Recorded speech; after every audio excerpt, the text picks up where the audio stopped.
തെമ്മാടി തമ്പുരാൻ ഭാഗം 27. രചന അവതരണം ദിവ്യരാജ്. എൻ്റെ ദേവിയെ, മതി ഒരുക്കം, പൂജയ്ക്കുള്ള സമയായിട്ടോ. ഞാനും നീയും ചെന്നാലേ പൂജ തുടങ്ങൂ. സാരി ഞൊറിഞ്ഞുടുത്തു കഴിഞ്ഞ് നെറുകിൽ ഒരു പൊട്ട് വെച്ച് കണ്ണാടിക്ക് മുന്നേ വന്നു നിന്നതും പിന്നിലായി ചേർന്നു നിന്നു രുധിൻ. കൈവിരലുകൾ മെല്ലെ സാരിക്കിടയിലൂടെ ചലിക്കാൻ തുടങ്ങിയതും ശാസനയോടെ നോക്കി അമ്പിളി അവനെ. നോക്കി പേടിപ്പിക്കാണോ ദേവിയെ? മീശത്തുമ്പൊന്ന് കടിച്ചു പിടിച്ചുകൊണ്ട് അവളിലേക്ക് മുഖമടുപ്പിച്ചവൻ. കഴിഞ്ഞ 2 ആഴ്ച എൻ്റെ തമ്പുരാൻ നല്ല കുട്ടിയായിരുന്നു. കുടിച്ചില്ല, തല്ലുകൂടിയില്ല. പിന്നെ ഗോഡൗണിലേക്ക് പോയി തുടങ്ങി. പിന്നെ ആകെ എന്നെ മുഷിപ്പിച്ചത് സിഗരറ്റ് വലി മാത്ര. അതുകൂടി വേണ്ടെന്ന് പറയല്ലേ ദേവി. ഞാൻ നിർത്തിക്കോളാം. ഒരല്പം സമയം കൂടി അടിയന് വേണം. ഇട്ടിരുന്ന കറുത്ത ഷർട്ടിൻ്റെ സ്ലീവ് ഒന്ന് മടക്കി മുകളിലേക്ക് കയറ്റവേ പറഞ്ഞവൻ. എനിക്ക് വിശ്വാസ, പക്ഷേ ഇന്ന് തൊട്ട് വ്രതം കഴിയാ. അത് പിന്നെ പറയണോ? കാത്തിരിക്കുവല്ലേ ഞാൻ. കവിളിനെ നുള്ളിയകന്ന കൈവിരലുകൾ മൃദുകണ്ഠത്തെ തഴുകിയതും അവൾ അവയെ അടക്കിപ്പിടിച്ചു.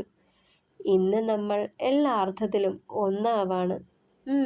മൂളവേ കഴുത്തിലും തോളിലുമായി അവൻ്റെ ചുണ്ടുകൾ അലയാൻ തുടങ്ങി. നാളെ മുതൽ വീണ്ടും പഴയ രീതിയിലോട്ട് പോവോ എൻ്റെ തമ്പുരാൻ? ഉള്ളിലെ ആശങ്ക ആ വെള്ളാരം കണ്ണുകളിലും കണ്ടവൻ. വാക്ക് തന്നതല്ലേ, വല്ലപ്പോഴുമേ കുടിക്കുള്ളൂന്ന്. കുടിച്ചാലും അന്നത്തെ പോലെ 4 കാലിൽ വെളിവില്ലാതെ വന്ന് കേറില്ലാന്ന്. വിശ്വാസമില്ലേ നിനക്ക്? ഇത്തിരി കടുപ്പിച്ച് ചോദിച്ചതും. നിക്ക് വിശ്വാസ രുധിയേട്ടാ, എന്നാലും ഓർമ്മിപ്പിക്കാനായി പറഞ്ഞതാ. അവൻ്റെ നെഞ്ചിലേക്ക് മുഖമമർത്തിയവൾ. എന്നാ ഇറങ്ങാം ലേ ദേവിയെ. ഇനിയും നിന്നാലേ വൈകിപ്പോവും. അവളുടെ മുഖം കൈക്കുമ്പിളിൽ എടുത്തവൻ. അതേയെന്ന് തലയാട്ടുമ്പോൾ രുധിൻ അവളിൽ നിന്ന് അകന്നു മാറി ടേബിളിന് മുകളിൽ ഇരിക്കുന്ന തായമ്പക തൊട്ട് തൊഴുത് തോളിലേക്കെടുത്തിട്ടു. ഇന്ന് കൊട്ടാനുണ്ടോ അറിയാനുള്ള ആകാംക്ഷയിലൊന്ന് തിരക്കിയവൾ. ഉണ്ട്. മേളമില്ലാതെ എന്ത് താലപ്പൊലി. തേവരെ എഴുന്നള്ളിച്ച് കൊണ്ടുവരണതേ മേളത്തിൻ്റെ അകമ്പടിയോടെയാ. അതിനു മുന്നിലൂടെ താലപ്പൊലിക്കാരും പോണതാ പതിവ്. അവൾ അറിയാനായി പറഞ്ഞു. എൻ്റെ ദേവി, രാത്രിയിലും ഇതേപോലെ ഒരുങ്ങി നിന്നേക്കണേ.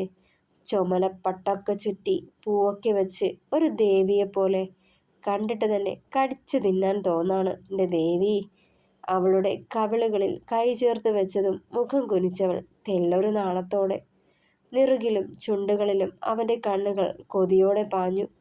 അവളെ അറിയാൻ കൊതിച്ചു തനുവും മനവും.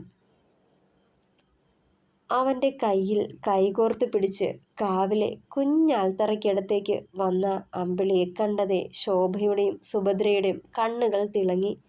കൽവിളക്കിൽ തിരി തെളിച്ചു വെച്ച് പ്രാർത്ഥിച്ച ശേഷം പൂജാരി പുണ്യാഹം തളിച്ച് മാറ്റി വെച്ചിരുന്ന താലങ്ങളുടെ അടുത്തേക്ക് ചെന്നവൾ പ്രാർത്ഥനയോടെ അതൊരെണ്ണം കയ്യിലെടുത്തു. ഒരു വലിയ ചെമ്പ് താലത്തിൽ ചുവന്ന പട്ടും അതിനു മുകളിലായി ചുവന്ന സിന്ദൂരവും പഴങ്ങളും അവിലും പൊരിയും പഴവും ആയിരുന്നു. കത്തിച്ചു വെച്ച ദീപം അതിനോരത്തായി വെച്ചിട്ട് 7 വെറ്റിലയും അടക്കയും കൂടി താലത്തിലേക്ക് എടുത്തു വെച്ചു. കുടുംബത്തിലെ മറ്റു സ്ത്രീജനങ്ങൾ താലവുമായി താലപ്പൊലിയെടുക്കാൻ തയ്യാറായി നിൽപ്പുണ്ടായിരുന്നു. അവർക്കരികിലേക്ക് ചെല്ലുമ്പോൾ കണ്ണുകളുടക്കിയത് ആലിൻ ചോട്ടിൽ നിന്ന അമ്മയിലും കൂടപ്പിറപ്പുകളിലുമാണ്. നിറഞ്ഞ ചിരി അവർക്കായി നൽകിക്കൊണ്ട് മുന്നോട്ട് നടന്നവൾ. അധികം വൈകാതെ മേളത്തിൻ്റെ അകമ്പടിയോടെ താലപ്പൊലികളുടെ നിറസാന്നിധ്യത്തിൽ തേവരെ എഴുന്നള്ളിച്ചുകൊണ്ട് ചുറ്റുവട്ടത്തും പരിസരത്തുമുള്ള വീടുകളിലേക്കും കൊണ്ടുചെന്നു. പന്തല് കെട്ടി തേവരെ സ്വീകരിക്കാൻ സകലരും കാത്തിരിപ്പായിരുന്നു. മറ്റു വാദ്യോപകരണങ്ങൾക്കൊപ്പം മത്സരിച്ചും ആസ്വദിച്ചും തായമ്പക കൊട്ടുന്നവനെ ആരാധനയോടെ നോക്കി നിന്നു അമ്പിളി പോലും. ഇടയ്ക്കിടെ അവൻ്റെ നോട്ടം അവളെ തേടിയെത്തിയിരുന്നു, ചുണ്ടിലൊളിപ്പിച്ച കുസൃതി ചിരിയോടെ.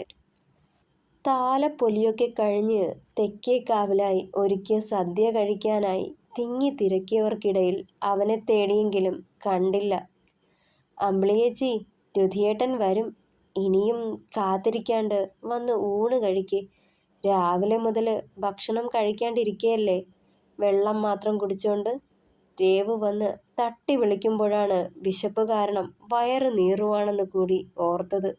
വേഗന്ന് അവർക്കൊപ്പം പന്തലിൽ കയറി ഇരിപ്പുറപ്പിച്ചു. എന്നാലും ഉണ്ണി ഇതെവിടെ പോയെന്നാ? എവിടേക്ക് പോവാണേലും പറയണ്ടേ? സുഭദ്ര തമ്പ്രാട്ടിയുടെ പിറുപിറുക്കൽ അവളും കേട്ടു. അതുതന്നെയായിരുന്നു അവളുടെ മനസ്സിലും. എന്നാലും ആളിത് എവിടെ പോയി? വല്ലാത്തൊരു ഭാരം നിറഞ്ഞു മനസ്സിൽ. ദേ രുധിയേട്ടൻ വിളമ്പാൽ നിൽക്കണു. ഇലയിൽ നിന്നും പഴം നുറുക്കിയത് ഒരെണ്ണം വായിലേക്ക് വയ്ക്കുന്നതിനിടെ രേവു വിളിച്ചു പറയണത് കേട്ട് മുഖമുയർത്തി നോക്കിയതേ കണ്ടു. ഒരു വലിയ പാനയിൽ പുത്തരി ചോറുമായി വരുന്നവനെ. കണ്ണുകൾ വിടർന്നു. ആളെ കണ്ടതും എന്നാലും പരിഭവം തോന്നി. പറയാരുന്നില്ലേന്നോർത്തു. ആ പരിഭവത്തിൽ മനഃപൂർവ്വം മുഖം താഴ്ത്തിയിരുന്നു. തൊട്ടപ്പുറത്തും ഇപ്പുറത്തുമുള്ള ഇലകളിൽ വിളമ്പിയിട്ടും തൻ്റെ ഇലയിൽ മാത്രം ചോറ് വിളമ്പാഞ്ഞതും മുഖമുയർത്തി നോക്കിയവൾ വീണ്ടും. ഉണ്ണിക്കുട്ടാ, നീ എന്താ കളിക്കുക? ആ കുട്ടിക്ക് വിശക്കനുണ്ടാവും. കാലത്തെ മുതൽ ഭക്ഷണം കഴിക്കാണ്ടിരിക്കുക ഓള്. സുഭദ്ര തമ്പ്രാട്ടി കടുപ്പിച്ചു പറഞ്ഞതും ഓള് പറയട്ടെ ചോറ് വേണമെന്ന്. മുഖം വീർപ്പിച്ച് ഇരിക്കണ കണ്ടില്ലേ? അന്നത്തിന് മുന്നേ മുഖം ഇരുന്നാലേ ദൈവകോപമുണ്ടാവും. ചിരി കടിച്ചമർത്തി പറഞ്ഞതും നീ വിളമ്പേണ്ട, ഞാൻ വിളമ്പിക്കൊടുത്തോളാം. വലിയ പാനയുടെ അപ്പുറത്തു നിന്ന് ചോറ് വിളമ്പിക്കൊണ്ടിരുന്ന അച്ചു തിരിഞ്ഞു നിന്ന് 2 വലിയ പിടിപ്പാറ്റ് അവളുടെ ഇലയിലേക്കിട്ടു. അപ്പോഴും മുഖത്താ ചിരിയോടെ മുന്നോട്ട് നടന്നു രുധിൻ. കൈ കഴുകി തിരിഞ്ഞപ്പോഴാണ് ഫോണും പേഴ്സും കാവിന് പുറത്ത് പാർക്ക് ചെയ്തിരുന്ന രുധിയുടെ ബുള്ളറ്റിലാണെന്ന് ഓർത്തത്. അയ്യോ രേവൂട്ടിയെ, ചേച്ചിയുടെ പേഴ്സും മൊബൈലും ചേട്ടൻ്റെ ബുള്ളറ്റിലാ. ആരേലും എടുത്തു കാണുമോ ആവോ? ചേച്ചിയൊന്ന് നോക്കിയിട്ട് വരാം. സാരിത്തുമ്പാൽ മുഖമൊന്ന് അമർത്തി തുടച്ചുകൊണ്ട് മുന്നോട്ട് നടന്നവൾ. ഞാനൂടി വരണോ ചേച്ചി? രേവൂട്ടി പിന്നിൽ നിന്ന് വിളിച്ചെങ്കിലും വേണ്ടെന്ന് തലയനക്കി. ഊണ് കഴിഞ്ഞ് പലരും വീട്ടിലേക്ക് മടങ്ങിയിരുന്നു.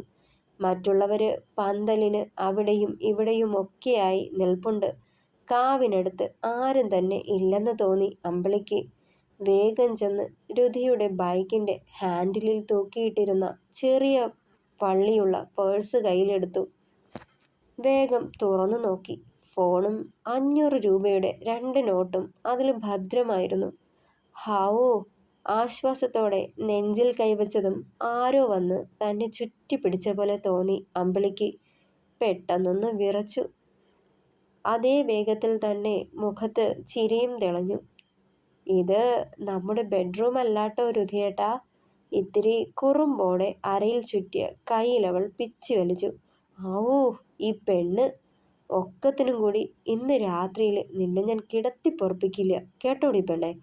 കൈയൊന്ന് തടവിക്കൊണ്ട് കാതോരം പറഞ്ഞതേ അന്നത്തെ രാത്രിയെ ഓർത്ത് ദേഹമാകെ കോരിത്തെരിപ്പ് പടർന്നവളിൽ.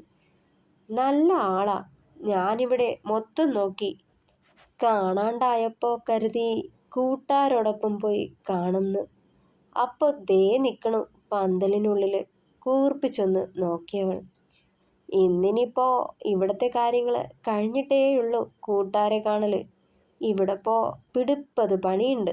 മിച്ചം വന്ന ചോറും കറികളും പാത്രങ്ങളിലാക്കി വെക്കണം. അത് ഇവിടെ അടുത്തൊരു വൃദ്ധസദനത്തിലും ആശ്രമത്തിലും കൊണ്ടുകൊടുക്കണം. ഒക്കെയും കഴിഞ്ഞേയുള്ളൂ വീട്ടിലേക്ക് പോലും. അവളിൽ നിന്നകന്ന് മാറിക്കൊണ്ട് പറഞ്ഞവൻ. ഒത്തിരി ചോറ് ബാക്കിയുണ്ടോ? ബാക്കിയല്ലാടി, അവിടൊക്കെ കൊടുക്കാൻ വേണ്ടി അരി കൂടുതലിട്ടതാ. എല്ലാ വർഷത്തെയും പതിവായത്, ചെറുചിരിയോടെ പറഞ്ഞവൻ. നീ ഇനി വല്യമ്മയുടെ കൂടെ വീട്ടിലേക്ക് പൊയ്ക്കോ, എന്നെ കാക്കണ്ട. പിന്നെ ഞാൻ വരാൻ രാത്രിയാവും. ഞാൻ വരുമ്പോ രാവിലെ പറഞ്ഞ പോലെ ചുവല പട്ടുചേലയൊക്കെ ചുറ്റി നിന്നേക്ക്. കള്ളച്ചിരിയോടെ പറയുമ്പോൾ അമ്പിളിയുടെ മുഖം ചുവന്നു തൊടുത്തിരുന്നു. കുളി കഴിഞ്ഞ് സാധാ ഒരു ചുരിദാറുമിട്ട് കബോർഡിനടുത്തേക്ക് ചെന്ന് ചെറിയ ഡോർ തുറന്നു. അതിനുള്ളിൽ നിന്നും ഭംഗിയുള്ള ചുവന്ന സാരിയെടുത്ത് കട്ടിലിനു മുകളിൽ വെച്ചു. സമയം 8 മണിയായേയുള്ളൂ.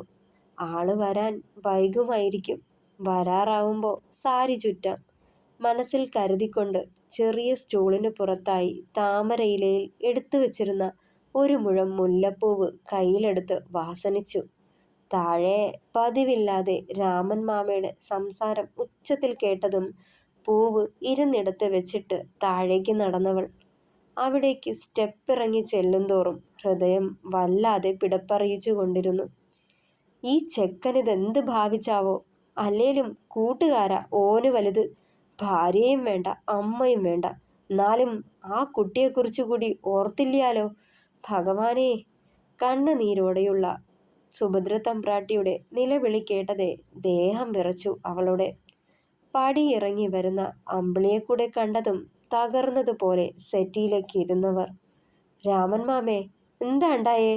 രുധിയേട്ടൻ എവിടാ? വിറവോടെ ചോദിച്ചതും മറുപടി പറയാനാവാതെ നെഞ്ച് തടവി അയാൾ. പറയ് രാമൻ മാമേ, എന്താ ഉണ്ടായേ? വിറയോടെ പിന്നെയും ചോദിച്ചവൾ. അത് പിന്നെ മോളെ, രുധിനും ആ കൃഷ്ണൻ പോലീസിന്റെ ഇളയ മകനുമായി കവലയിൽ വെച്ച് തല്ലുകൂടിയതിന് രണ്ടാളെയും പോലീസ് അറസ്റ്റ് ചെയ്തു കൊണ്ടുപോയി. ഇനിയിപ്പോ സമയം കഴിഞ്ഞില്ലേ, ജാമ്യം കിട്ടില്ല. നാളെയെ പറഞ്ഞു നിർത്തുമ്പോൾ വിറങ്ങലിച്ച് നിൽപ്പുണ്ടായിരുന്നു അമ്പിളി. നെഞ്ചു പൊട്ടിയുള്ള ചോരത്തുള്ളികൾ കണ്ണുനീരായി പുറത്തേക്കൊഴുകിയിറങ്ങി തുടങ്ങിയ അന്നേരം. തൻ്റെ അനന്തിരവളുടെ നല്ല ഭാവിയോർത്ത ഈ ബന്ധത്തിന് താനും മുൻകൈയെടുത്തത്. പക്ഷേ അവളുടെ കണ്ണുനീര് കാണാനല്ലേ വിധിയെന്നോർത്ത് നെഞ്ചു പിടഞ്ഞു രാമൻ്റെയും.